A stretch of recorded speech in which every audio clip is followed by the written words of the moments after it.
प्राचीन काल में द्वारका नाम का एक अद्भुत नगर था, जिसे स्वयं भगवान श्री कृष्ण ने बसाया था। मथुरा छोड़ने के बाद कृष्ण ने यदुवंशियों के लिए एक शांतिपूर्ण स्थान की खोज की, जहां वे दुश्मनों के लगातार आक्रमण से दूर रह सकें। इसी उद्देश्य से उन्होंने समुद्र के किनारे गुजरात राज्य के पश्चिमी तट पर द्वारका की स्थापना की। द्वारका केवल एक शरणस्थली नहीं थी, बल्कि यह कृष्ण की दिव्य नेतृत्व क्षमता और प्रजा के कल्याण का प्रतीक थी। प्राचीन ग्रंथों में द्वारका की अपार सुंदरता का वर्णन किया गया है। महाभारत और हरिवंश पुराण में इसे एक सुनहरी नगरी कहा गया है, जहां ऊंचे ऊंचे महल, चौड़ी सड़कें और सुंदर बाग बगीचे थे। यह नगर समुद्र से घिरा हुआ था और केवल एक संकरी मार्ग से ही वहां पहुंचा जा सकता था, जिससे यह आक्रमणकारियों के लिए अभेद्य बन गया था। कृष्ण के शासनकाल में द्वारका केवल एक नगर नहीं था, यह एक ऐसा राज्य था जहां लोग शांति और समृद्धि में रहते थे, अपने प्रिय राजा के संरक्षण और मार्गदर्शन में। यहीं पर श्री कृष्ण ने महाभारत के युद्ध में अर्जुन का सारथी बनकर निर्णायक भूमिका निभाई थी और अपनी दिव्य बुद्धि से पांडवों को विजय दिलाई थी। द्वारका के निवासी केवल कृष्ण को राजा के रूप में नहीं, बल्कि सर्वोच्च देवता के रूप में पूजते थे, जो जीवन के कठिन मार्गों में उनका मार्गदर्शन करते थे। लेकिन इस संसार में हर चीज की तरह द्वारका की महानता भी सदा के लिए नहीं थी। महाभारत युद्ध के बाद जब कृष्ण ने अपनी सांसारिक यात्रा पूरी कर ली, तब द्वारका भी अपने अंत की ओर बढ़ी। प्राचीन ग्रंथों में पहले ही कहा गया था कि कृष्ण के प्रस्थान के बाद एक बड़ा जल प्रलय आएगा और द्वारका समुद्र की गहराइयों में समा जाएगी। यह घटना द्वापर युग के अंत का संकेत थी और द्वारका एक स्मृति बनकर रह गई, समुद्र की गहराइयों में खोई हुई एक नगरी।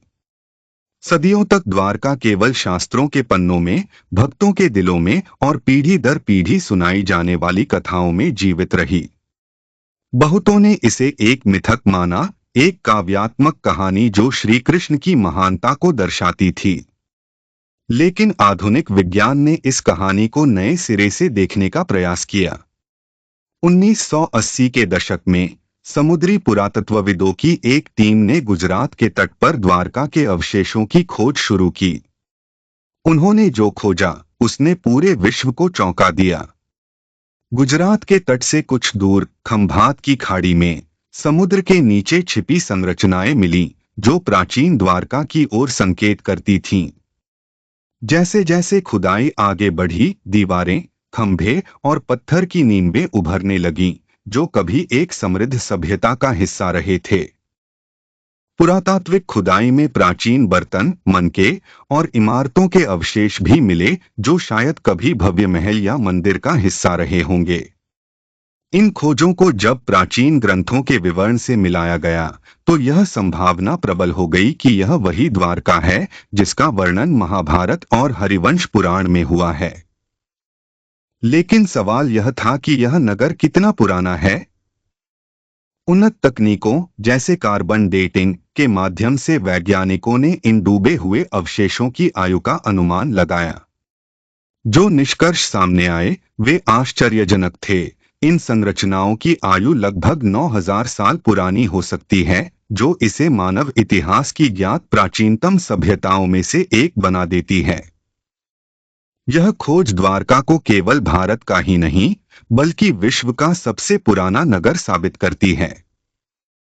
इस खोज ने उस क्षेत्र के इतिहास को एक नई दृष्टि दी है। भूगर्भीय परिवर्तन और समुद्र के स्तर में वृद्धि के कारण द्वारका का डूबना अब केवल एक मिथक नहीं रहा, बल्कि यह एक वास्तविक घटना मानी जा रही है।